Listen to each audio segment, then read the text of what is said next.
नमस्कार, हिमाचल अभी अभी का रेडियो बुलेटिन सुन रहे हैं आप। मैं हूं आपके साथ काजोल चौहान। हिमाचल प्रदेश की बड़ी खबरों की जानकारी इस रेडियो बुलेटिन में शुरू करेंगे। रेडियो बुलेटिन हेडलाइंस के साथ। जयराम ठाकुर ने कर्मचारियों से जल्द जेसीसी की बैठक आयोजित करने की कही बात। बोले, आपके मुद्दे सुलझाएगी सरकार। कोरोना से जान गंवाने वाली महिला कर्मियों के परिवार को मिलेंगे 50 लाख। हमीरपुर में 29 अगस्त से होगी सेना भर्ती की सामान्य प्रवेश परीक्षा। पंजाब के पर्यटकों ने हिमाचली दोस्तों के साथ मिलकर की गुंडागर्दी। बेहरे से पिटा युवक। प्रदेश में पोषण ट्रैकर ऐप पर मिलेगी बच्चों और गर्भवती महिलाओं की जानकारी। कांग्रेस प्रदेश प्रवक्ता डॉक्टर राजेश शर्मा बोले, बाढ़ पीड़ितों को सरकार ने मुहैया नहीं करवाई मदद। और अब खबरें विस्तार से। आपके स्वास्थ्य का प्रहरी श्री बालाजी हॉस्पिटल कांगड़ा हिमाचल। सीएम जयराम ठाकुर ने कहा कि राज्य सरकार शीघ्र ही कर्मचारियों के साथ बैठक आयोजित करेगी ताकि उन्हें सरकार के साथ अपने मुद्दे उठाने का अवसर मिल सके। ये बात सीएम जयराम ठाकुर ने ओक ओवर में अध्यक्ष अश्विनी ठाकुर के नेतृत्व में भेंट करने आए हिमाचल प्रदेश अराजपत्रित कर्मचारी संघ के प्रतिनिधि मंडल को संबोधित करते हुए कही।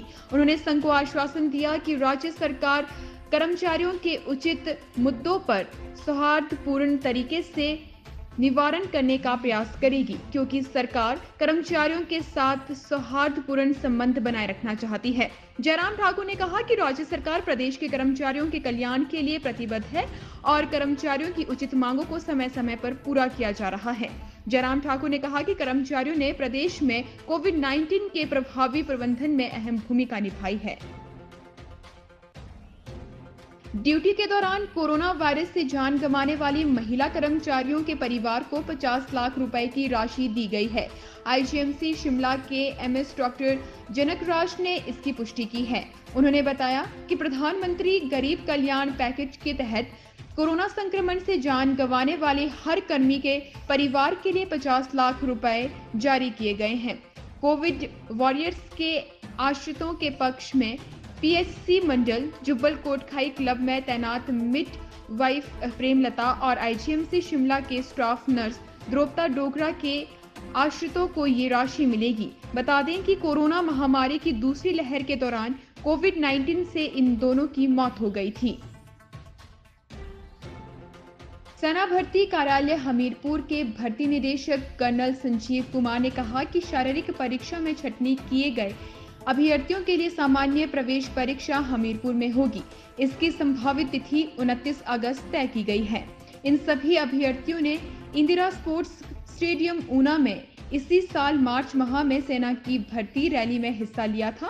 उन्होंने कहा कि जिन अभ्यर्थियों को भर्ती के दौरान या बाद में आर्मी डॉक्टर्स या मिलिट्री अस्पताल जलंधर ने मेडिकल में फिट घोषित किया है, वे सेना भर्ती कार्यालय हमीरपुर में निर्धारित तिथि को शेष बचे दस्तावेज और पुराने एडमिट कार्ड जमा करवा दें और नए एडमिट कार्ड एकत्रित कर ले।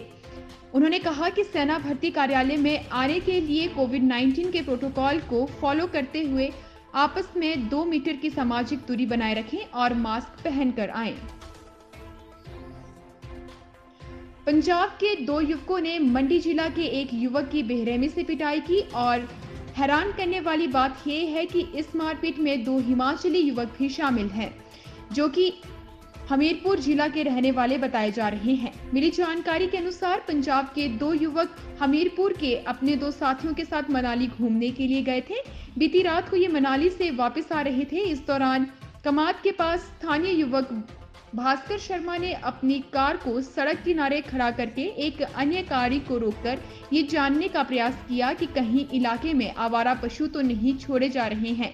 इतने में मनाली से वापस आ रहे युवक भी पंजाब नंबर की अपनी कार से वहां पहुंच गए। भास्कर शर्मा ने कहा कि गाड़ी निकलने के लिए काफी जगह थी, लेकिन गाड़ी में बैठे युवक पास न होने का बहाना बनाकर उनसे उलझ पड़े और मारपीट शुरू कर दी। पुलिस ने चारों के खिलाफ धारा 341 और 323 के तहत मामला दर्ज करके इन्हें गिरफ्तार कर लिया है। शेष समाचार ब्रेक के बाद। Shri Balaji multi speciality hospital Kangra, जहां आपको एक ही छत के नीचे मिले बेहतरीन चिकित्सा सुविधाएं, cardiology, laparoscopic, general surgery, neuro surgery, orthopaedics, paediatric, radio diagnosis, urology, gastroenterology, ophthalmology, pathology, medicine, anaesthesia और डेंटल जैसी अत्याधुनिक और बेहतरीन चिकित्सा सुविधाएं, 24 घंटे इमरजेंसी सुविधा, 9 बेड के साथ critical care unit, cardiac monitor और डिफिब्रिलेटर्स, सेंट्रल ऑक्सीजन लाइन और वेंटिलेटर सुविधा। हिमाचल प्रदेश के सबसे बड़े निजी स्वास्थ्य सेवा प्रदाताओं में से एक Shri Balaji multi speciality hospital Kangra राष्ट्रीय स्वास्थ्य बीमा योजना के साथ सूचीबद्ध Shri Balaji multi speciality hospital Kangra BPL परिवारों के लिए अस्पताल में कैशलेस भर्ती होने के साथ ही ईसीएच की भी सुविधा। हमारा पता Shri Balaji multi speciality hospital, Balaji Vihar, Ujjain, Kangra. संपर्क करें 9218411108 पर। Shri Balaji multi speciality hospital Kangra.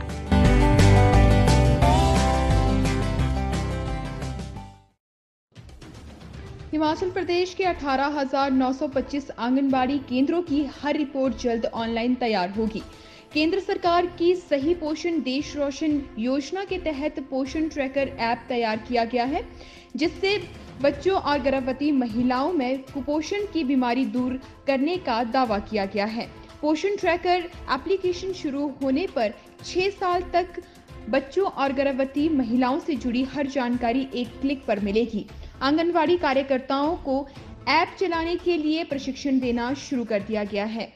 बीते साल आंगनवाड़ी कार्यकर्ताओं को इसके लिए स्मार्टफोन दिए गए थे। उन्होंने बताया कि पोषण ट्रैकर ऐप शुरू करने का उद्देश्य आंगनवाड़ी केंद्र, आंगनवाड़ी कार्यकर्ताओं की गतिविधियों पर निगरानी रखने और उससे संबंधित सभी सेवाएं आसानी से उपलब्ध करना है। ऐप के माध्यम से गर्भवती, स्तनपान करवाने वाली महिलाएं और बच्चों के पूर्ण लाभार्थी प्रबंधन गतिविधियों को आसानी से प्रदान करवाया जाएगा। कांग्रेस के प्रदेश प्रवक्ता डॉक्टर राजेश शर्मा ने कहा कि जिला कांगड़ा के विभिन्न क्षेत्रों में हुई मूसलाधार बारिश के प्रभावितों को सरकार ने अभी तक कोई मदद नहीं दी है। इस त्रासदी के प्रभावितों को आर्थिक सहायता, सहानुभूति और पुनर्वास की आवश्यकता है। मूसलाधार बारिश में लोगों के घर क्षतिग्रस्त हुए हैं। मूसलाधार बारिश और बाढ़ के रूप में प्रकृति के कहर के बाद अभी तक पीड़ितों को सरकार की मदद का इंतजार करना पड़ रहा है। कांग्रेस प्रदेश में विपक्ष होने के नाते हम मदद कर रहे हैं, लेकिन सरकार व प्रशासन की ओर से उन्हें राहत राशि के अलावा कोई मदद नहीं मिली है। जबकि चैत्रू व बो घाटी में हुई प्राकृतिक आपदा में लोगों के पहनने के कपड़े तक नहीं बचे हैं। आज के रेडियो बुलेटिन में बस इतना ही। अभी के लिए मुझे इजाजत दीजिए। नमस्कार।